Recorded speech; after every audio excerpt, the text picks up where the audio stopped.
यो नमः हरिः ओम श्री महागणाधिपतये नमः श्री महासरस्वत्यै नमः श्री गुरुभ्यो नमः हरिः ओम यत्कर्ता जगतां भर्ता संहर्ता महसां निधिः प्रणमामि तमादित्यं बहिरन्तस्तमोपहं भवत्यस्मिन् नक्षत्रमस्वीदस्रस्तुरङ्गमः आद्यस्तुरङ्गस्तुरगश्रोवाजी हयो हविः। ఇప్పుడు మనం ప్రత్యేకించి చెప్పుకోవాల్సింది విశ్వావసనామ సంవత్సర యుగాది ఫలితాలు. యుగాది అనగా యుగానికి మొట్టమొదటిది యుగాది. ఈ యుగాది ద్వారానే పంచాంగం వచ్చింది. ఈ యుగాది ఎందుకు చెప్పుకుంటున్నాం, యుగాది ఎందుకు పూజ చేస్తున్నాం, యుగాది ప్రసాదం ఎందుకు తీసుకుంటున్నామో ముందుగా తెలియాలి. మరి ఈ యుగాది రోజున పంచాంగ శ్రవణం ఎందుకు చేయాలనేది ముందుగా తెలుసుకోవాలి. శ్రీకళ్యాణ గుణావహం రిపుహరం. ఈ రోజున పంచాంగం, యుగాది రోజున పంచాంగం అంటే మన ఇంట్లో శుభకార్యాలు జరుగుతాయి. శత్రువులు అనేవారు ఉండరు, శత్రుత్వం పోతుంది. శ్రీకళ్యాణ గుణావహం రిపుహరం. దుస్వప్నం, చెడు కళలు వస్తాయి. ఎవరో మనకు ఆప్తులైన వాళ్ళు చచ్చిపోయినట్టుగా కలుస్తుంది. నిద్ర లేచేటప్పటికి చాలా భయంతో దాదాపు ఏడుస్తూ కూడా లేస్తారు. లేచిన తర్వాత ఆ ముఖ్యమైన వాళ్ళు ఎవరో కళ్ళతో చూచేంత వరకు బతుకున్నారని తెలిసినా కూడా కొంతసేపు ఏడుస్తారు. అంత భయంకరంగా ఉంటుంది. అటువంటి దుస్వప్నాలు రాకుండా ఉండాలి. గంగా స్నానం చేసినటువంటి పుణ్య ఫలితం వస్తుంది. గోదానం చేసినటువంటి ఫలితం వస్తుంది. గోదాన తుల్యం రుణాం. ఆయుష్ పెరుగుతుంది. ఆయుర్వృద్ధిదముత్తమం, శుభకరం, ఎప్పుడుగా శుభం జరుగుతుంది. ఈ పంచాంగం అంటే ఇన్ని రకాలు ఉన్నాయి. కాబట్టి ఈ శ్లోకంలో చెప్పారు, శ్రీకళ్యాణ గుణావహం రిపుహరం దుస్వప్నదోషాపహం గంగా స్నాన విశేష పుణ్యఫలదం గోదాన తుల్యం రుణాం. ఆయుర్వృద్ధిదముత్తమం శుభకరం సంతాన సంపత్ప్రదం నానాశాస్త్ర సుసాధనం సముచితం పంచాంగమాకర్ణ్యతాం. ఈ పంచాంగం వింటే ఇంత మంచి ఫలితం వస్తుంది. ఈ విశ్వావసనామ సంవత్సరం కందాయ ఫలాలు చెప్పుకుందాం. ఆది శూన్యే మహావ్యాధి అంటే సంవత్సరానికి 3 కందాయాలు, అంటే ఒక్కొక్క కందాయం 4 నెలలు, 4 3 12 నెలలు, 3 కందాయాలు వస్తాయి. ఆది శూన్యే మహావ్యాధి. మొదటి కందాయం 0 ఉంటే వ్యాధి, రెండో కందాయం 0 ఉంటే ఆది శూన్యే మహావ్యాధి. మధ్య శూన్యే మనోవ్యధ. మధ్య కందాయంలో 0 ఉంటే మనోవ్యాకులత ఉంటుంది. అంత్య శూన్యే ఫలం స్వల్పం. చివరి కందాయం 0 ఉంటే వచ్చే ఫలితం తక్కువగా ఉంటుంది. త్రిశూన్యే నిష్ఫలం భవేత్తు. 3 కందాయాల్లో 0 ఉంటే ఏమీ ఉండదు అని అర్థం. దీనికి అది చెప్పడం కుదరదు కాబట్టి ఒక్కసారి చెబుతూ ఉన్నాను. వరుసన చదువుకుంటూ పోతే ఏ సంఖ్య ఎట్లా వచ్చిందో మీరు చూసుకోవడం మంచిది. ఉత్తరాషాఢ నక్షత్రానికి మొదటి కందాయం 7, రెండో కందాయం 2, మూడో కందాయం 4. శ్రవణ నక్షత్రానికి మొదటి కందాయం 2, రెండో కందాయం 0, మూడో కందాయం 1. ధనిష్ట నక్షత్రానికి మొదటి కందాయం 5, రెండో కందాయం 1, మూడో కందాయం 3. మకర రాశికి ఆదాయం 8, ఖర్చు 14. మకర రాశికి రాజపూజ్యం 3, రాజావమన 5. ఈ మకర రాశికి ఈలనాటి శని మార్చి 30తో అయిపోతుంది. ఇన్ని సంవత్సరాలకి చాలా కష్టపడ్డారు. మంచి రోజుల దగ్గరకు వచ్చింది. బాగా సుఖంగా బతకడానికి చాలా అవకాశాలు కనబడుతున్నాయి. శని బాగున్నాడు. ఏకాదశిలో బుధుడు, శుక్రుడు కూడా బాగున్నాడు. ఈ రాశి వాళ్ళకి చాలా మేలు జరిగే లక్షణాలు బాగా కనబడుతున్నాయి. కాబట్టి ఈ రాశి వాళ్ళకి ఎప్పుడు కూడా చెప్పాలంటే ఈ రాశి వాళ్ళకి చాలా బాగున్నది అని చెప్పాలి. తృతీయంలో వచ్చేప్పటికి శుక్రుడు, బుధుడు, రాహువు, శని ఈ గ్రహాలు పూర్తిగా బాగుండటం చేత ఏ పనైనా కూడా నిరాఘాటంగా సాగుతుంది. కాబట్టి ఈ రాశి వాళ్ళకి ఏం చెప్పాలి అంటే, ముందు రాశి అనగా 25 వంతులే గ్రహచారం, అది గ్రహచారం 25 వంతులే, జన్మలగ్నం 75 వంతులు తిరుగుతుంది. కాబట్టి గ్రహచారం చెప్పింది కాదు, ఏదో పంచాంగంలో చెప్పారు, ఆదాయం వ్యయాలు విన్నా, ఇవి కాదు మీకు కావాల్సింది. మీ జన్మ లగ్న రీత్యా ఎట్లా ఉందో చూడటం ప్రతివాడికి కూడా ఈ సంవత్సరం అవసరం. మరి మకర రాశికి బాగుంది, ఏమవుతుందంటే అంతా బాగుందండి, చివరికి ఏమవుతుంది, చిన్న వేలికి దెబ్బ తగిలింది, అదే ఎంతో ఖర్చు పెట్టిస్తుంది. చిన్న వేలికి దెబ్బ తగిలింది కదా అని అశ్రద్ధ చేయకుండా వెంటనే ట్రీట్మెంట్ చేయించుకుంటే వేలు తీసేసే పరిస్థితి రాదు. కాబట్టి బాగుంది కదా అని అశ్రద్ధ చేయవద్దు. ఈ మకర రాశి వాళ్ళు డేట్ ఆఫ్ బర్త్ ద్వారా జాతకం చూపించుకోండి, మీకు ఏమేమి దోషాలున్నా చూపించుకోండి, అన్నీ బాగుంటాయి. తర్వాత శుక్రుడు బాగున్నాడు, వివాహం జరగడానికి అవకాశం ఉంది. అయితే కాలసర్ప దోషం ఉంది, రాహుకేతుల మధ్యలో గ్రహాలకు పడ్డాయి. కాబట్టి ఈ రాశి వాళ్ళు వివాహం చేసుకోవాలంటే చాలా జాగ్రత్తగా ఉండాలి, విచారించి వివాహం చేసుకోవాలి. కాబట్టి ఈ రాశి వాళ్ళు ఏమి చేయాలంటే డేట్ ఆఫ్ బర్త్ ద్వారా మీ జాతకం చూపించుకోవడం చాలా మంచిది.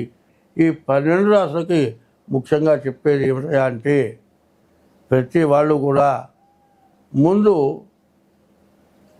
చాలా కష్టాలు పడటానికి అవకాశం ఉంది. ప్రతి వాళ్ళు కూడా సుఖంగా ఉండాలి, ఆనందంగా ఉండాలి, చివరికి మోక్షానికి పోవాలి అనే కోరిక అందరికీ ఉంటుంది. కష్టం రావాలి, పాపం చేయాలి, బాధలు పడాలి అనే మాట ఎవరికి రాదు. మరి బాధలు వచ్చినప్పుడు ఈ బాధలు ఎట్లా పోతాయి అని ఆలోచిస్తారు. అయితే బాధలే రాకుండా ఉండాలి అంటే ఎప్పుడూ కూడా పుణ్యమే చేయాలి, ఎప్పుడూ దేవుణ్ణే పూజించాలి, ఎంత కష్టమైనా భగవంతుడినే స్మరించాలి. భగవంతుడు తప్పితే రెండోవాడు ఆధారం లేడు, ఆయన తప్పితే మనల్ని రక్షించేవాడు లేడు, ఆయన్ని శరణాగతి పొందాలి భగవంతుడిని. అట్లా కాకుండా ఎవరి మీదో, తల్లి మీదో, తండ్రి మీదో, మీరు చేసే ఉద్యోగంతో వాడేదో రక్షిస్తాడు అని వాడిని ప్రార్థించడం కాదు. ప్రతిరోజు కూడా మీ ఇష్టదైవాన్ని పూజించండి, మీ తల్లిదండ్రుల్ని ఎప్పుడు కూడా కడుపు నిండా తిండిపెట్టి కాపాడండి, మీ భార్యకు ఎటువంటి ఇబ్బంది రాకుండా చూడండి, ఎప్పుడు కూడా దైవాన్ని ప్రార్థించండి, సత్యము ధర్మం తప్పకుండా నడవండి. సత్యం ధర్మం తప్పకుండా ఉండాలి అంటే ఆఖరి తినడానికి తిండికి కూడా కష్టపడాల్సి వస్తుంది. అయితే ఈ కష్టం ఎట్లా ఉంటుందో మరి పుణ్యం ఎక్కువ వస్తుంది, పుణ్యం వల్ల ఆనందం స్వర్గం వస్తుంది. ఎవరి సొమ్మను దోచుకున్నా ఎవరినైనా ఇబ్బంది పెట్టినా పాపం ఎక్కువై కష్టం వస్తుంది. కష్టం రావాలా, సుఖం రావాలా, ఈ రెండు మనం ఆలోచించుకోవాలి.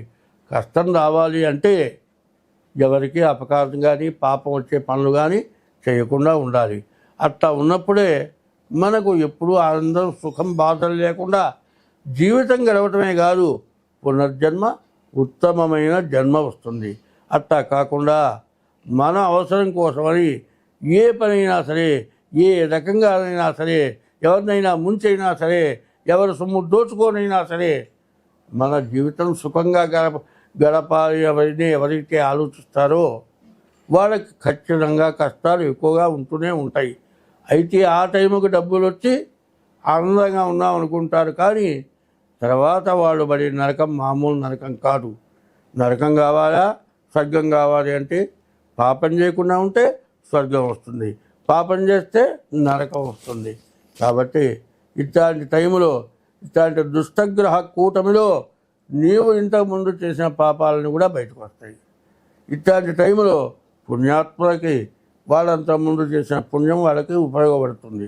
ఈ కష్టం వచ్చినప్పుడు అయితే కూడా జ్ఞానం ఉంటే దైవాన్ని పూజించి, అయ్యో నేను బలానప్పుడు ఈ పాపం చేశాను కాబట్టి ఇప్పుడు కష్టపడుతున్నాను అని మనిషి పరివర్తన కలిగి మంచిగా ఉండి దైవాన్ని పూజిస్తూ ఉంటే అందరూ కూడా సుఖంగా సంతోషంగా బతుకుతారు.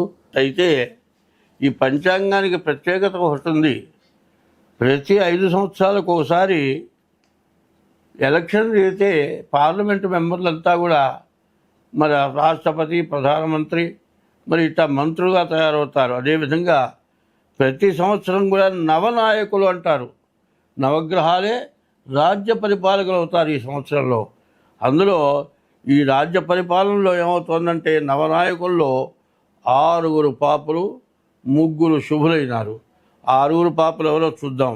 మరి విశ్వావసనామ సంవత్సరంలో రాజు రవి, మంత్రి చంద్రుడు, మరి సైన్యాధిపతి మళ్ళీ సూర్యుడు, సస్యాధిపతి గురువు, ధాన్యాధిపతి కుజుడు, అర్ఘ్యాధిపతి రవి, మేఘాధిపతి రవి, రసాధిపతి శని, నీరసాధిపతి బుధుడు.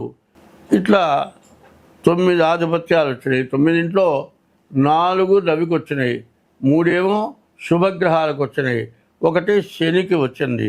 అందువల్ల చాలా ఇబ్బందికరంగా చాలా కష్టతరంగా ఉంటుంది. రాజ్యంలో మరి ఎట్లా ఉంటుందంటే కేంద్రంలో పరిపాలకుల్లో ఒకళ్ళకొకళ్ళకి పడదు. తర్వాత వీళ్ళు కాకుండా మరి ఉద్యోగస్తులు ఉన్నారు, వీళ్ళకి సహకరించే ఉద్యోగస్తులకే వీళ్ళకి పడదు, మరి ప్రతిపక్షానికి వీళ్ళకి పడదు. ఇట్లా రాష్ట్రంలో కూడా అధికార పార్టీ వాళ్ళకి ఒకరికొకరు పడదు, మరి పైనున్నటువంటి ఈ ప్రతిపక్షానికి పడదు. ప్రజలకు కావాల్సిన అవసరమైనవి ఈ రాజ్య అధికారులు వీళ్ళకి సరైనటువంటి ఇబ్బందులు తీర్చే పరిస్థితిలో ఉండరు. ఇది కాకుండా పంటలు బాగా పండకపోవటం, అధిక వర్షాలు కురవటం, తర్వాత ఎర్ర పంటలు బాగా పండుతాయి, తెల్ల పంటలు బాగా పండుతాయి, మరి మిగతా పంటలు చాలా తక్కువగా ఉంటాయి, వర్షాలు అధికంగా ఉంటాయి, ధరలు బాగా తగ్గుతాయి. తర్వాత ఇంకోటి ఏమిటంటే పంటకి పూర్తిగా కోతకి వచ్చేటప్పటికల్లా పురుగులు ఎక్కువ చేరుతాయి. పురుగుల వల్ల సగం పంట పాడైపోతుంది. తర్వాత ఈ వ్యవసాయదారులలో కూడా సంఘాల్లో కూడా విభేదాలు వచ్చి ఒకళ్ళకొకళ్ళకి పడక ఇట్లా మరి వ్యవసాయం సరిగా చేయలేకపోతారు. మరి వ్యవసాయం చేస్తేనే ప్రజలకు పంట తినటానికి ఆధారం ఉంటుంది. ఇట్లా ఉండటం వల్ల దేశంలో చాలా కష్ట నష్టాలు ఎక్కువగా రావడానికి అవకాశం ఉంది. పైన ప్రపంచ దేశాల్లో కూడా పెద్ద దేశాలను చూచి చిన్న దేశాల వాళ్ళు ఈర్ష్యపడి వీళ్ళు కొంతమంది చిన్న దేశాల వాళ్ళంతా కూడా కలిసి పెద్ద దేశంతో యుద్ధం చేయటం, ఇట్లా ఎవరికి వాళ్ళు పెద్ద పరిపాలకులు పెద్ద దేశాలు ఎట్లా ఉన్నాయో ఆ దేశంలాగా మనం ఉండాలి, వాళ్ళు ఎందుకు పైకి పోవాలి అనే ఈర్ష్య స్వభావాలతో మరి ప్రపంచ దేశాల్లో ఈ యుద్ధం ఎట్లా ఉంటుందంటే చివరికి ప్రపంచ యుద్ధంగా తయారయ్యేటువంటి లక్షణాలు ఉన్నాయి. కుటుంబ సభ్యుల్లో భార్యాభర్తలకు, అన్నదమ్ములకు, అప్పచెల్లెలకు, అత్తాకోడలకు, మామ అల్లుళ్ళకి ఇట్లా విరోధాలు ఎక్కువగా వచ్చి కోర్టులకెక్కే పరిస్థితులు ఉన్నాయి. కాబట్టి ఎవరికి వాళ్ళు ఎన్ని సమస్యలున్నా సర్దుకొని చక్కగా ఉండటం చాలా మంచిది. మరి ఈ సంవత్సరం 6/11/6/25 మరి అధిక జ్యేష్ఠ మాసం అధిక జ్యేష్ఠ బహుళ దశమి రోజున రాత్రి 12:07 గురుమౌఢ్యమి ప్రారంభమైంది. ఇది ఒక్క నెల 11/6/2025 నుండి 12/7/2025 వరకు ఒక నెల పాటు గురుమౌఢ్యమి ఉంటుంది. మార్గశుద్ధ ద్వాదశి మంగళవారం నుండి 14/2/2021 వరకు అంటే 11/12/13 మొత్తం 3 నెలల పాటు శుక్రమౌఢ్యం ఉంటుంది. చంద్రగ్రహణం 7/9/2025 భాద్రపద బహుళంలో రాహుగ్రస్త చంద్రగ్రహణం సంపూర్ణ చంద్రగ్రహణం ఉంటుంది.